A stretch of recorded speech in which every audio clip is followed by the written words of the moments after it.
What up?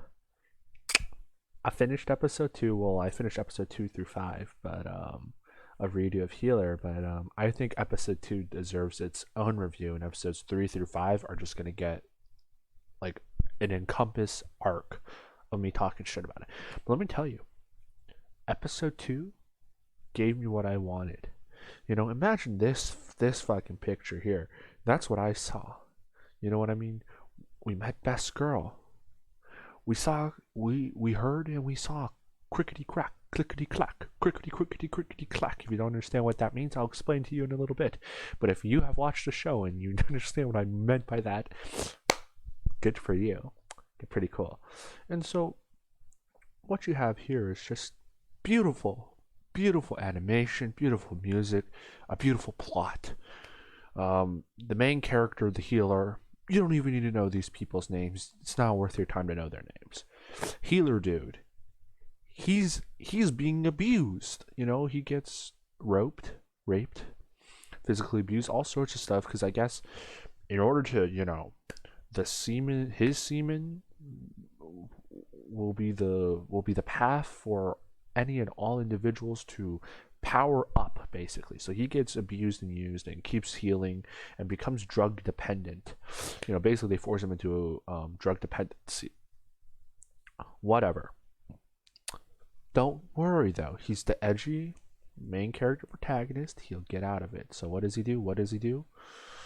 Well, he uses his bullshit powers again and uses imitation, becomes an alchemist, and because he already had drug resistance from episode one, which you didn't see because I didn't feel as important enough, was just him fucking shrooming himself up to become resistant. I don't know if resistant to drugs. I don't know if that's how that works, but I guess in this world it works, and he's overpowered, so of course he can do it. But we get to see sweet justice served. I would suggest. Oh, what a mind-numbingly beautiful scene. Imagine he gets out. He tricks everyone into thinking that he is the head knight. The head knight has now taken his face because he has the healing power of switching faces. Don't worry, healing power does everything. He's the redo of the healer. Now that he's here, he basically tells pink-haired girl, this bitch slut, as I like to call it. He says, "You want to play a game?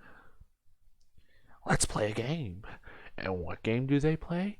They play break that finger. So he goes crick crack, clickety clack, crick crack, crick crack, and he basically tells her, "Hey, if you survive, if you don't scream or make a noise, I'll let you go. I won't do anything else to you. But if you don't, and if I crack your fingers and you make a sound and I break them, well then I'll do whatever the fuck I want to you." And so, oh yeah, he goes straight in. He goes crick, crack, crick, crack, crickety crack, crick, crack, crack, crick, crick, crack, crickety crack, and you can feel it and hear it. What beautiful sound design. What beautiful voice acting. What beautiful scenery. So beautiful. And he does it. But then he pulls the Uno reverse on this bitch. She's like, "I'm gonna survive this," because he's about to break her final finger. But he says, "Oh no, I'm healer. I'm the redo of the healer. I'm the healer hero." Okay, heals her up, then starts cracking it again. Crick crack crack crack, click clack click clack, and she screams. So he says, "Bitch, the fuck you coming in?" And this is where our best girl is about to come in. All right, now he basically corrosive heals her. Ooh, what the fuck is corrosive healing? It just means he just disables people. She becomes Helen Keller, except she got no use for her legs, basically. She's like Helen Keller, okay? Now she's disabled. She can't move. He rips off her clothes. He says, and she tries to crawl away like a little bitch horse that she is. She goes to the fireplace. He says, "Bitch, I don't feel nothing from you. I can't get it up because you're an awful pig." I think that's what she called her, a sow. And so he tells her, she gets the choice. You either get this rod that you see in the picture, see my mouse, the fire poker, or his rod. And he says, you got a choice between this rod or that rod. Now, honestly, best girl has been shown. And that best girl is Fire Poker Sun. Okay, this is this to me is best girl. You know what I mean? She does everything for him. She puts herself in the fire for this character. She gets thrown around afterwards when inevitably this dumb bitch over here, the bitch slut, doesn't understand the beauty of Fire Poker San. Chan or San or Kun, whichever one you want, throws her to the ground. She burns up the castle so he can escape in the chaos, but he doesn't treat her right.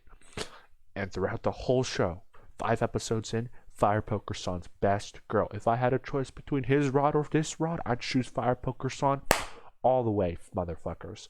So let me tell you. Let me tell you. Fire Poker San, best girl. Best girl. She's new best girl in my opinion. Now, he gives her the choice. He gives this pink-haired bitch a choice. You don't need to know her name. We call her the pink slut, okay?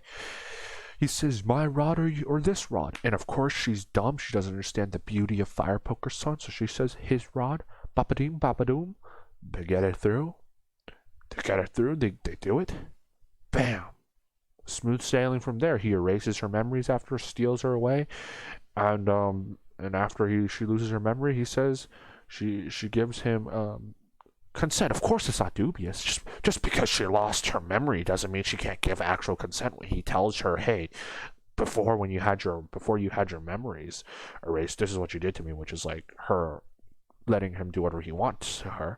And it's all good, but besides the point, it's definitely not dubious consent. All right, but honestly, 5 episodes, probably the best episode out of the 5. This second episode is probably the most interesting episode. I was at the edge of my seat. I felt like the voice actors did a great job. The animation did a great job. Great music.